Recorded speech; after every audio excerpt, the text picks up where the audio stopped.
তো গাইস রাতুল কিন্তু এখন আমগুলো কেটে ফেলেছে, এখন সে বটিটা ধরছে, কারণ এখন সে ঘরে গিয়ে লবণ এবং মরিচ দিয়ে ভালোভাবে মাখিয়ে নেবে।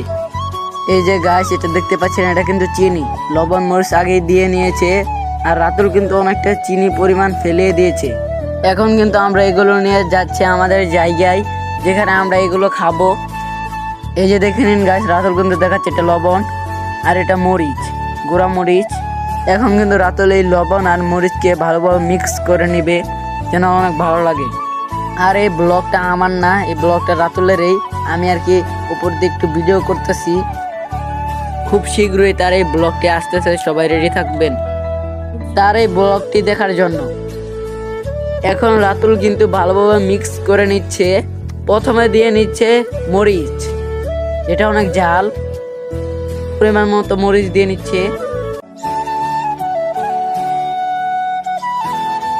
এখন কিন্তু দিয়ে নিচ্ছে লবণ পরিমাণ মতো, এটা চিকন লবণ দিলেও চলবে, মোটা লবণ দিলেও চলবে। রাতুল এখন ভালোভাবে মিক্স করে নিচ্ছে।